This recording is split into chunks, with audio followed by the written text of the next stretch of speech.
This build, my name's Anthony Kettler, Tony, and I've been doing this on and off, I guess you'd say sporadically, doing this bike for 17 years, among other things I've done. I'd say many other things with family and cars and different things like that. And it reminded me of what my late friend Don said to me when I was getting ready to put the body back on my Chevrolet, and I was complaining about how long it was taking and I couldn't do enough and all that. And he said, you know what, he said, take your time, enjoy it. Otherwise you're going to turn it into work and you'll hate it. And so that's how I treated this, and I really enjoyed the process. It's been great. And if there's any things that I can't remember, if you have any questions, and I may not, I might just refer you to this, because these are my notes, all my records. And in terms of a little bit of history with me, I caught the car and bike bug early. I grew up in the North End, just down the street from the Millionaire Drive-In. So when I was about 2 years old, my parents would prop me up in the picture window, and I got to watch the hot rods run up and down the street going back and forth to the Millionaire. And the first word I spoke, not motorcycle, but it was car. And I can specifically still remember what my parents told me, that I really liked 49 Fords because they had the moon decals at the bottom of the fenders in front of the doors. And later on, 1967, I had a ride in a really slick 4-speed Chevelle, and he burned up the clutch for me, which was great. 1969, I had a ride on a brand new Norton Commando, and that really left a big impression on me. I remember it was October, it was colder than hell, it was East Kildonan. I just loved it. I was 12 years old on the back of that thing. 72, I bought a Junker 55 Bel Air Tudor hardtop. A couple of years later, I bought a 396 Bel Air sedan, which I still own, 50th anniversary next month. 75, I joined the Timers Car Club. So I've been doing these things basically my whole life, interrupted by school, etc., work. Now, the first motorcycle I really enjoyed a lot, I bought new. My brother and I bought the same bikes from Northwest Cycle on Logan and Salter there. Was new 79 CB650s, which I rode the wheels off of. I love that motorcycle. I had it for a number of years.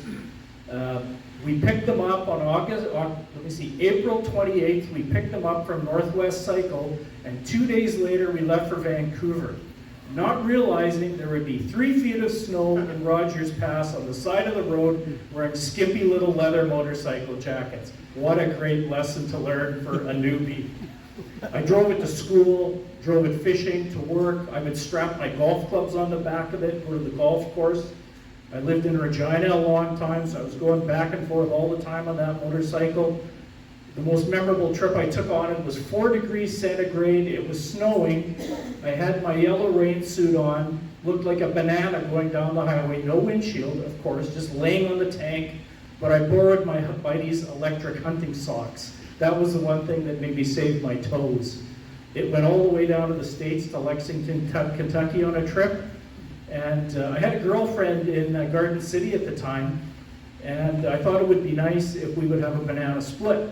So I went to the Dairy Queen at Northgate Shopping Center, had my bike, of course, and I put 2 banana splits in between my legs. I sat on the back of the bike, and I propped them up in between there, and I got them all the way to her place, no trouble, stood at the front door, knocked on the door, she came to the door, and I dropped one, after getting it all the way there on the damn motorcycle. Now, in terms of the Commando, ever since I had that ride in '69, I really had an itch to have one. And I managed to get a Commando S. It's a number matching bike. It was complete. A really good starting point for a build. But you know what? 40 plus years of typical stuff. What isn't wrong with these things? I mean, I've done cars.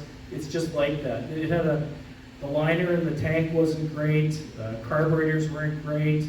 Wiring was a little bit sketchy. Headlight mounts were stripped. The headlight halo was bent. Actually, I don't think it was bent. I think it was like that from the day it got on that bike at the factory. That's my belief. The frame loop was bent. Wheels were a little bit out of round. The plugs were no good. The oil tank was full of filings. That was a big concern. Cylinder barrels were cracked. Gouged crankcase. Somebody must have thrown a rod in this thing at some point in time and rebuilt it, is my guess. I don't know. Chrome wasn't great. Paint was about 2 or 3 layers of different colors. Transmission case was cracked. That was a concern. Teeth were missing on 3rd gear, and the brake and shifter pedals were bent. So it was a well-used motorcycle, but everything was there. It was complete, and there were actually a lot of really nice parts on it too. So it was a really great bike for me to start with, being a guy that had never done a motorcycle before. Ultimately, I ended up shipping the engine and transmission to the Colorado Norton Works, and they sourced and replaced the cylinder barrels, upgraded the sump breather with a Comstock engineered unit, repaired the crankcase because it was pretty badly gouged. It's got a hotter camshaft in it, and a number of other upgrades. Honest to goodness, I don't even remember. It's been so long. It sat like a jewel on my workbench for about 10 years before I actually got around to installing it. And a lot of custom finishes and fasteners. I don't know that I was really all that keen that he actually did the cylinder barrels in black, but you know, I like it regardless, I guess. Now, in terms of the frame and steering, I basically sourced every factory manual I could. So I checked all the dimensions. The only thing that was really wrong with the frame was that the rear frame loop needed to be straightened, so I did that with heat and muscle. I'm guessing there was a large passenger on it at some point in time, because I think, if I remember correctly, the early Commandos weren't gusseted all that well, and they tended to bend pretty easily. I repaired the swing arm spindle retaining bolts, which I believe were an add-on by an owner sometime in the past. The prop stand wells needed to be reinforced. Seal bearings went into the steering head. It actually already had sealed bearings, but I replaced them. I put in Colorado Norton Works ice-elastics, a Comstock head steady through Colorado Norton Works, and shorty handlebars. I always had those on my Honda, and I really liked riding that way. Now, in terms of the center and prop stands, I made modifications to them.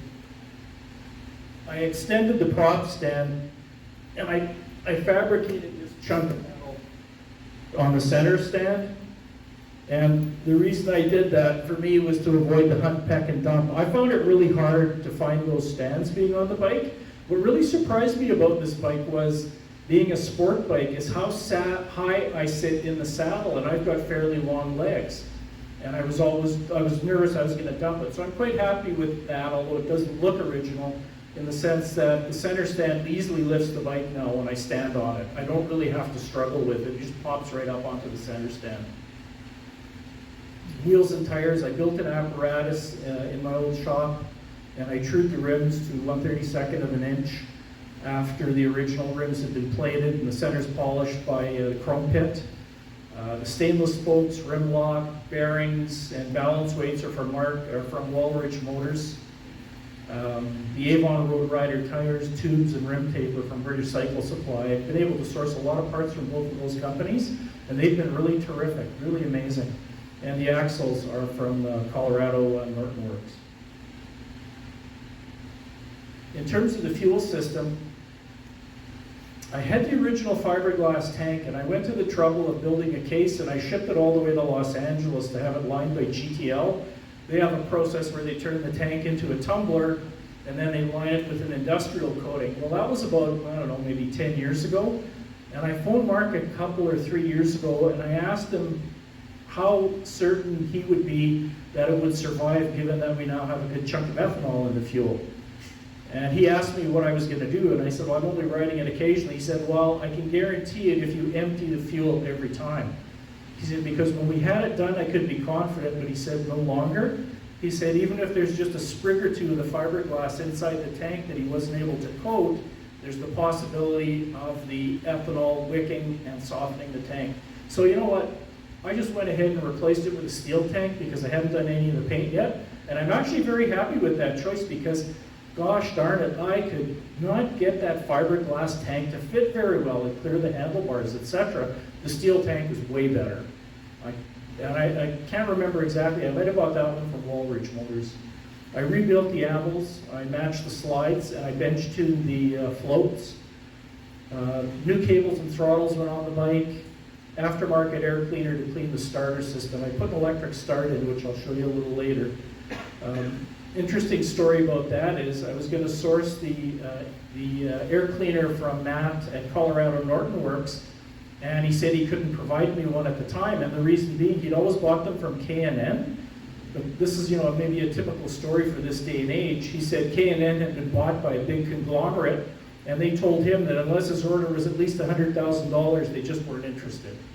So I actually ended up getting the proper air cleaner, which I'll show you a little later on, but it took a while to get it sourced. One thing, and this may be something that some of you that have greater familiarity with these bikes than me, is it seemed to me when I looked at the crankcase ventilation system that it looked like it would short circuit the oil tank in this S model bike. So I ended up sealing the outlet to the air cleaner, and I built a catch tank for the crankcase blow-by. But you know what? The short circuit was so severe on fire up and running it that it was just too much, and I didn't build the tank big enough. It just seemed to me I couldn't build the tank big enough to run it that way. So what I've done is I put a breather in above the tank at the oil fill cap. I'm going to monitor the oil condition. I tend to do more work than driving. For every 100 miles, I'll probably change the oil. Is probably the way it's going to be. So I'm not overly concerned about that. But if anybody has a comment on it, I'd be really interested. In terms of the electrical, I'd really not done much electrical work before. Cars I'd done in the past had really been very good, and it was just straight replacement wiring. And because this was going to be quite a bit different and a little bit custom, I actually went to the trouble, I did my own wiring diagrams, because I didn't know squat about wiring. And you know what? I really found it interesting. And it made it easy for me to understand exactly what was going on, which I didn't. And I was especially concerned because I was changing from positive to negative ground.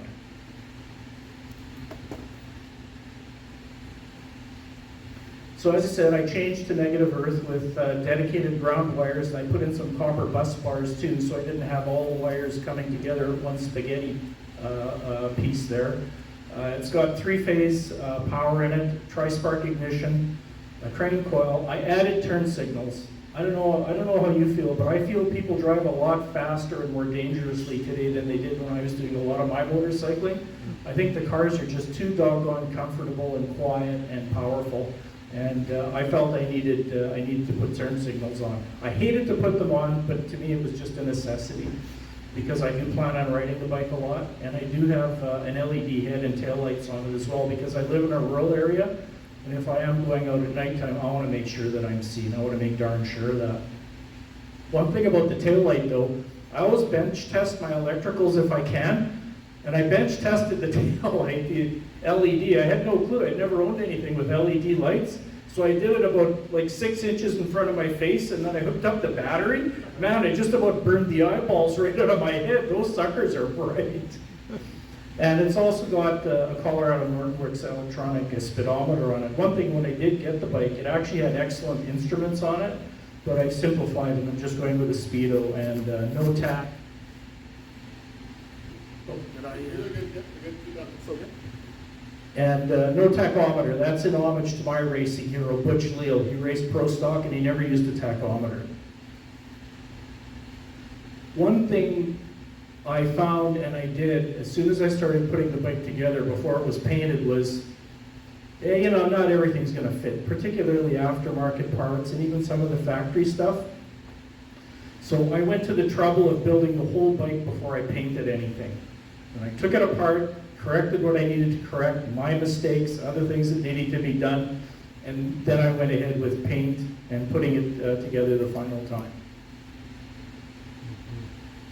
Now paint, that was interesting. I did the paint myself, and I brought the tank along because I'm actually very proud of it. I did a 2-color paint job where I laid down the Mercedes silver metallic, I taped it, and then I laid the Chevy Marina blue on it afterwards, and I was really happy with the outcome. The base coat went reasonably well, but the clear coat, oh man. Like, it went on like water. I didn't have my guns set right, and then I thought, well, maybe I can color sand this and correct my difficulties. Not a freaking chance. No, I burned right through it on the side covers. I ended up having to totally repaint the side covers, and it was really a ton of work to get this to look nice. So maybe with that experience next time around I won't have to paint it twice. And I had custom vinyls in silver done for me by Design Source. But because this is compound curve two ways, that's also a bit of a challenge. So it took me a couple of attempts to get my vinyls on, and I'm glad I bought 6 of them and not just 2. So, as I say, I'm happy with the patent vinyls. You'll notice there it has a ventilated primary cover, and it's ventilated because I did put a belt drive in it. And I ended up ditching the ventilated primary color. I actually went to the trouble of having it aluminum welded because it had some really deep gouges in it, but there's no way it would polish up after the welding.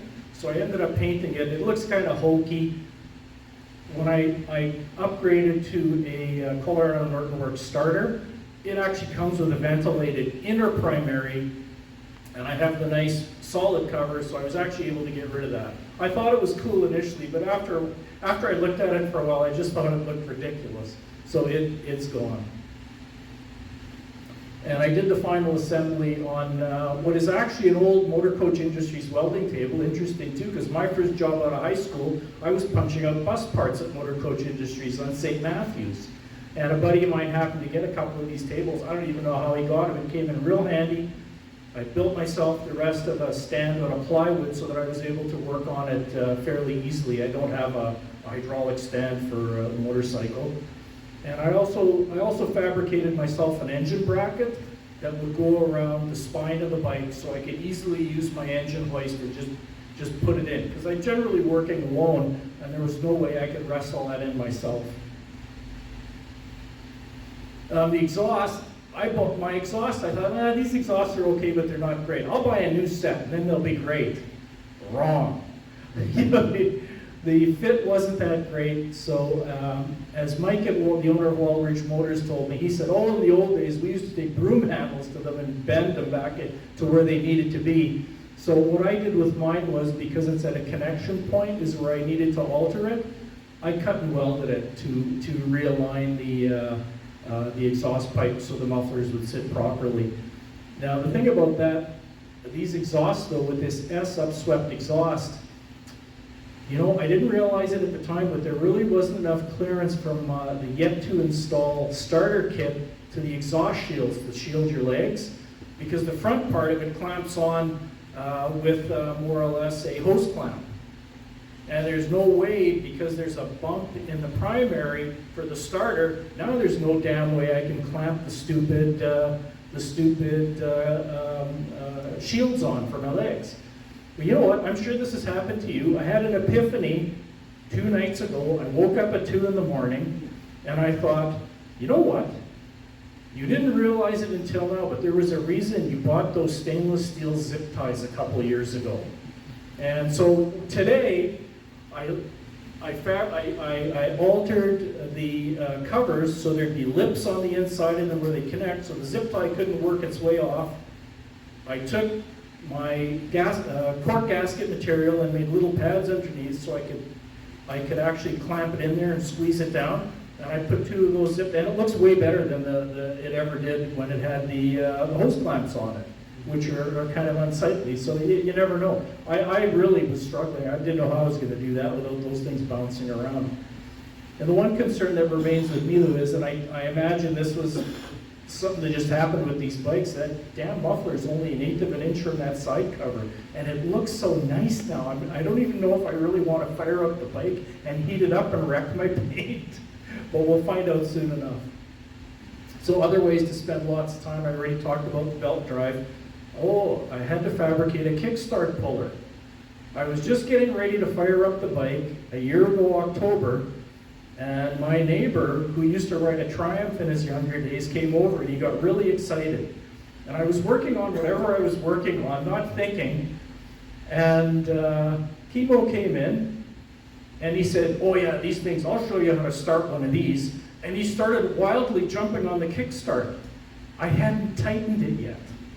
So he absolutely freaking lunched my splines of my kickstart, and there was no way that was coming off, not for love nor money.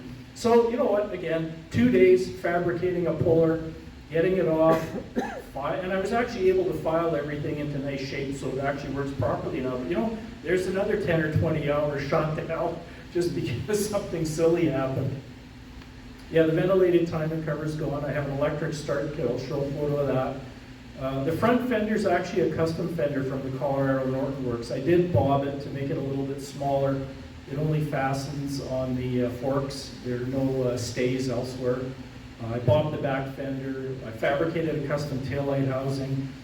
The headlight halo was a lot of hours, and I can't even remember if I welded or I brazed that together because it just didn't fit real nice, and I wanted to be able to easily adjust the headlight and have it, you know, looking so everything was centered and looking good. I spent a lot of time on that. In fact, I think I was still working then. That's quite a few years ago. Fancy fasteners kit from that at Colorado Norton Works. In terms of the seat was okay, but it wasn't great. So I bought a brand new 2-up seat from Mike at Walridge. I put it on the bike when I was fitting it up, and I thought, I don't like it. It looks too big for the bike. It's a little too long, so I set that aside. It's sitting up in my parts bin. So I thought, okay, I'm going to go with one of those Corbin Gunfighter 1-up seats. That's going to look good. I put that on. The thing just looks bulbous as hell. I didn't really like it very much. So what do? I did what I should have done in the first place.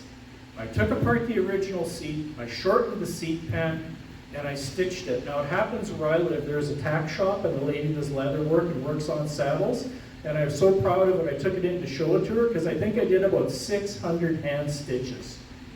And thank goodness I was watching the repair shop show from Britain. There's a lady that does leather work, and I watched her and she was talking about how every stitch she pushes it all through and does this and that and the other thing. It's amazing what you can learn from these experts. It saved my fingers. And before I fired it up, I checked the timing, and this bike was out 4 degrees at the timing mark. So I redid the timing mark and I moved it so I could actually time it properly with that tri-spark ignition. Oh yeah, here's the photo of the starting system. So it's got a 3-phase alternator, belt drive there in the primary, and the electric start. And this was the piece that would interfere with the exhaust clamps for the shields, the heat shields. So I got around that today.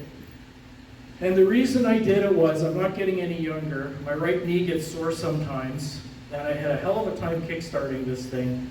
And actually, kickstarting it a number of years ago, I gave myself a really good case of plantar fasciitis. I don't want to go through that again, so I bit the bullet and I put an electric start kit on it so I could enjoy it.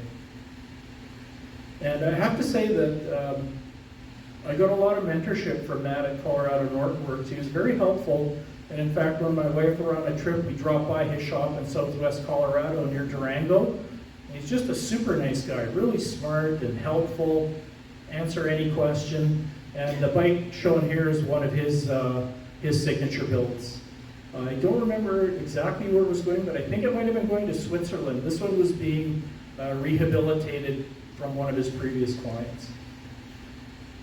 So next steps on this, I'm generally happy with the way the build went, but I really don't know who or would be and you talked about this earlier with other bikes, who would be the right person to actually look at this to make sure that I haven't made a mistake.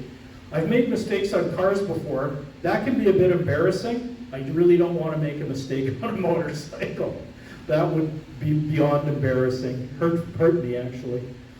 And also I'm going to need to insure it, so I've got to figure out how I get my appraised value coverage again. And I talked to MPI and they really didn't seem to know. And then I'd really like to ride it and enjoy it. Thanks for your attention.